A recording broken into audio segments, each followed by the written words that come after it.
reality. Everything you're holding on to, I know how it ends.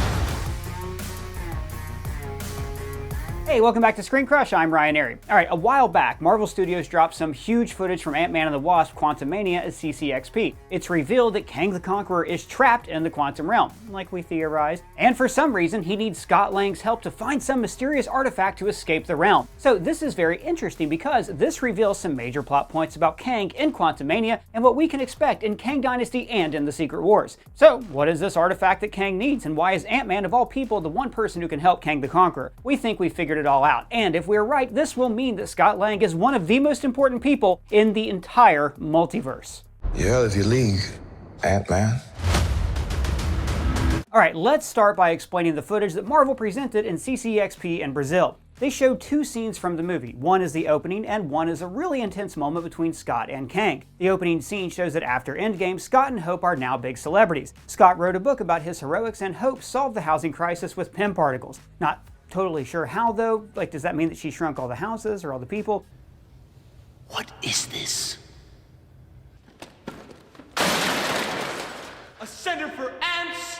Anyways, it's a fun opening, but the second scene is what it's really all about. We see that Scott is confronted by none other than Kang the Conqueror, the big baddie of the multiversal saga. Kang apparently has Cassie captive, and he's forcing Scott to help him steal some special device in the quantum realm. I want you to break into a place and steal some shit. After that, things go downhill for Scott. Kang kicks his butt and even puts his foot on Scott's head before breaking his helmet.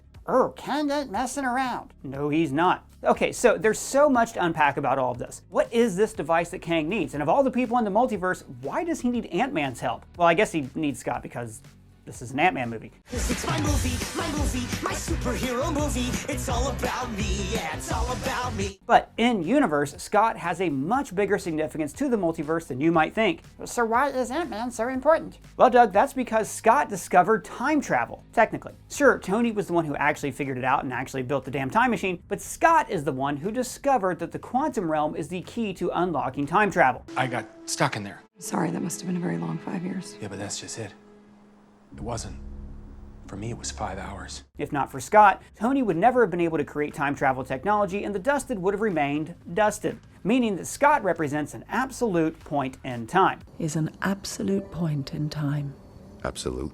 A point in the time flow that cannot be altered whatsoever. Well, it can be changed, but then that whole universe will collapse. It would violate the second law of thermodynamics. This event is the keystone of the timeline. So, Ant-Man represents the inception of time travel, and as Smart Hulk explained, if you travel to the past, that past becomes your future, and your former present becomes the past, which can't now be changed by your new future. Every trip back in time creates a new timeline, and branching timelines represent new universes. If Scott doesn't discover the connection between the quantum realm and time travel, there are no branching timelines and no multiverse, which means no Kang. This is proven by the first episode of Loki, when the TVA puts Loki on trial for branching the timeline. When Loki blames the Avengers for his crimes, Ravonna Renslayer says, "What they did was supposed to happen. You escaping was not." Now, the Avengers were supposed to go on the time heist because it's all part of the predestined plan. It's a huge paradox. And that's why Ant-Man is so special and why Kang needs him. So this makes Ant-Man the nucleus of time travel and the never-ending multiversal war. Wait, you mean the stuff the other Kang was talking about in Loki? The Kang that remains? He who remains. And yeah, the stuff he talked about ties back to why Kang needs Scott. Yeah, man, I need an exposition recap of all that stuff. Well, you probably ain't the only one. The MCU sort of overcomplicated the inner workings of the multiverse. Alright, so in case you forgot, He Who Remains is the variant of Kang that appeared at the end of Loki. He who remains. She's still calling me that? He Who Remains told Loki and Sylvie about a multiversal war that he ended, a war that was started by all the Kang variants. He Who Remains used a smoke monster called Alioth to win the Kang War, and then he purged all of his variants and created the Sacred Timeline, a universe that exists separate from the rest of the multiverse. And he created the Time Variance Authority to serve as time cops who enforce the Sacred Timeline and prevent any branching timelines. The Sacred Timeline remained sacred for eons up until Loki and Sylvie met He Who Remains. After He Who Remains dropped all of his exposition, Sylvie killed him and the Sacred Timeline started branching off into the multiverse. Well, technically the Sacred Timeline branched off before he died. It began once they crossed the threshold. We just crossed the threshold.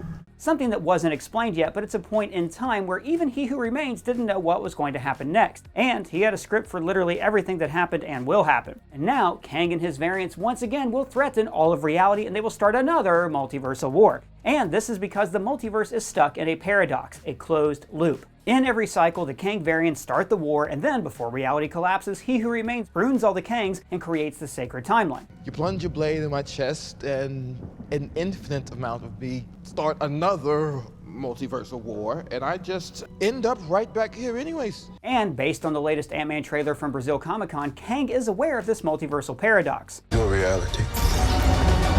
Everything you're holding on to.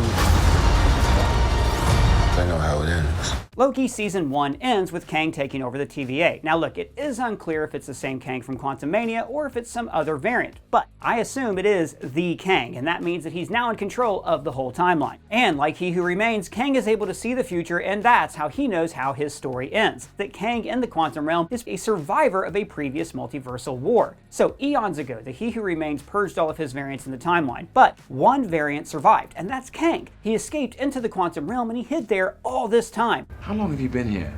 I don't know, it's hard to say. You know, time passes differently here in the TVA. Reality, where all concepts of time and space become irrelevant. Now we're pretty sure that Kang arrived in the quantum realm when Janet was stuck there. This moment in the trailer is probably a flashback for his arrival in the realm. But why did he hide in the quantum realm? Well, that's because the realm is a separate universe beneath the Earth 616 universe. It's a secret universe beneath ours. Our theory is that the quantum realm is a type of nexus of all realities. It's an interdimensional pathway between all universes. So the realm can be used for both time travel and multiversal travel. That's why Kang is safe from He Who Remains and his other variants. He exists in a type of limbo. He cannot be erased while he's still in the quantum realm. Well, if that's the case, why does he need Ant-Man's help? And what the heck does he need him to steal? Well, the reason why Kang cannot leave the realm is because he knows his fate. He's destined to lose the Kang War over and over and over again. So he wants to shift the paradigm with Scott's help. He represents an absolute point in time on the timeline. And this is why Kang will need Scott's help to steal some unknown device. And this device could be the key to changing the flow of time and winning secret wars. The device that Kang needs might very well be the Forever Crystal. This artifact was a key component in the Avengers Forever storyline from the comics. What's so special about the Forever Crystal is that it's basically a time machine that can actually change the past without creating branching timelines. Remember, the way time travel works in the MCU is that going back in time creates a new timeline. There's no way to actually change the past. So, with the Forever Crystal, Kang can rewrite the past and influence the future. His future, and more importantly, the future of his variant and his opponent, He Who Remains. Like ensuring that this time it will be Kang who wins the war and not He Who Remains, thus breaking the loop and conquering the multiverse.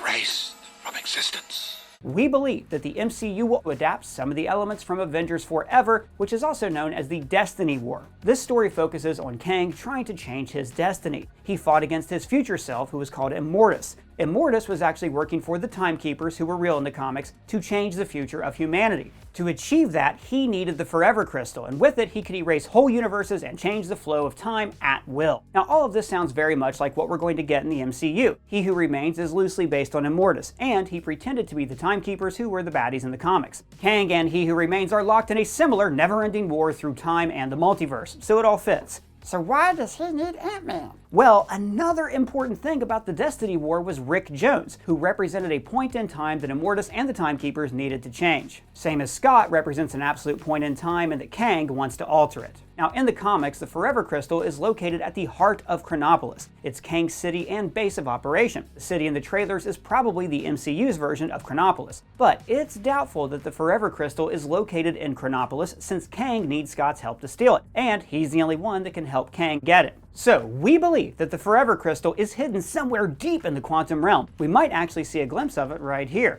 We see Scott running inside of some wacky dimension filled with multiple versions of himself. Now, these might be his variants from other universes, or they might be echoes of all the previous cycles of the multiverse, probably because time gets real freaky around the crystal. You would enter a reality where all concepts of time and space become irrelevant. Now notice that in the upper corner there's this flowing golden globe-like structure. It kind of looks like a Dyson sphere as well as the other ring devices that we see in the trailer. So this is probably the MCU's Forever Crystal. If the quantum realm is the foundation of the multiverse, then this place might be the very bedrock of reality. Bedrock! Twitch! So time and space are irrelevant in the quantum realm, and since this place is at the heart of the realm, time is acting so strange that it will rip any living being apart. Kang cannot enter this place and retrieve the crystal himself. But Scott represents a keystone in the timeline. He's a living paradox. He cannot be erased. So he can survive and retrieve the crystal for Kang. And once Kang gets the Forever Crystal, he can change the timeline however he wants.